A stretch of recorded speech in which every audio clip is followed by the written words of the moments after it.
ఎల్లమ్మ ఆషాఢ మాసమందు ముడుపులు కట్టినాము బోనాలు ఎత్తినాము జాతర చేసినాము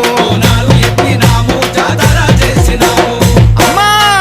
నీకు గుడిలో గంట మోగనే తల్లి మంగళమ్మ మా ఇంట పంట వండెనే రేణుక ఎల్లమ్మ